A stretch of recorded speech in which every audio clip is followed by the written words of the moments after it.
head back to Scotland. Amy Robach is there in Edinburgh, and I believe, don't know if you were going to use this line now, but I heard you say it on GMA this morning that how is it possible that something that was intellectually inevitable for us all still came as such a surprise and a shock to hear of the passing of the Queen? Yeah, no, and TJ, you and I remember exactly where we were yesterday when we heard the news. It was an unprecedented announcement from the palace saying from the Queen's doctors that they were concerned for her health. And then we got word that members of the royal family were all heading as quickly as they could to be by the Queen's bedside there in Balmoral. And that made people perk up and think this isn't what we've been used to hearing. This isn't something that the palace has ever announced before. And sure enough, in a few hours, we all got that announcement that of course we knew would one day come, and yet still, as you say, sent shockwaves around the world. The world mourning the passing of Britain's longest serving monarch, Queen Elizabeth II, as new details emerge about her last moments. Two of her children, Charles and Anne, were with her during her final hours. The 96-year-old Queen passed away peacefully at her beloved Balmoral estate in Scotland Thursday. Charles seen earlier in the day arriving by helicopter. Other royal family members racing to try to get there in time. Flying into Aberdeen Airport in Scotland. Prince William, solemn on the tarmac.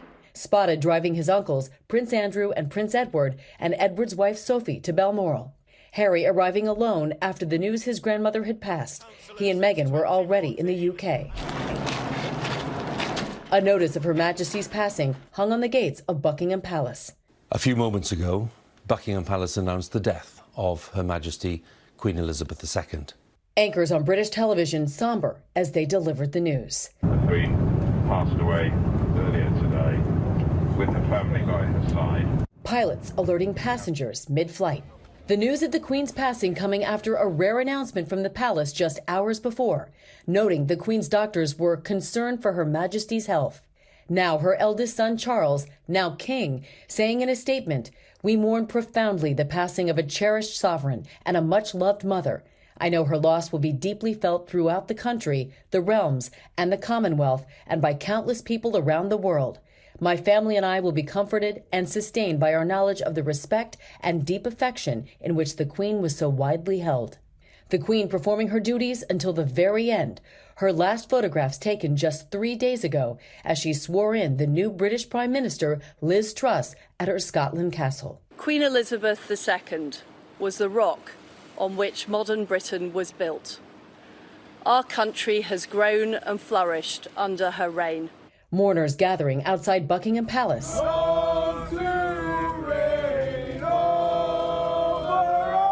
Honoring their Queen.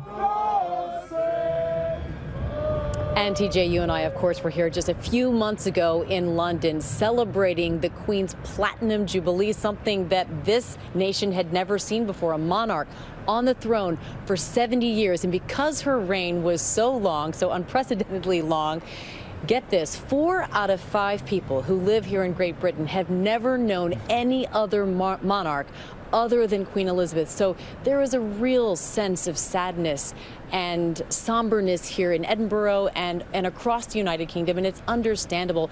So many people here felt like they lost a mother, a grandmother, a great-grandmother, TJ. And of course, Robes, there'll be so much emphasis and attention at Buckingham Palace and in London in particular, but it's something bittersweet and special because she passed in a place that was very special to her, there in Scotland. Yeah, Scotland was the place she always wanted to be. It's where she summered every year. So many major milestones happened in her life at Balmoral Castle, and so that is the place that she felt most comfortable. It was her ancestral home. In fact, she owns it. The Crown doesn't own it. It's a part of her and her family's history, and so it was very special for her to be here.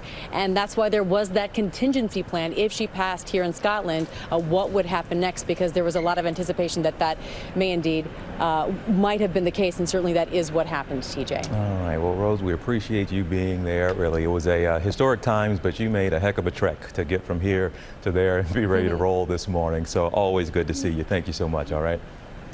Thank you. Well, hey. Hey there, GMA fans. Robin Roberts here. Thanks for checking out our YouTube channel. Lots of great stuff here. So go on, click the subscribe button right over here to get more of awesome videos and content from GMA every day, anytime. We thank you for watching, and we'll see you in the morning on GMA.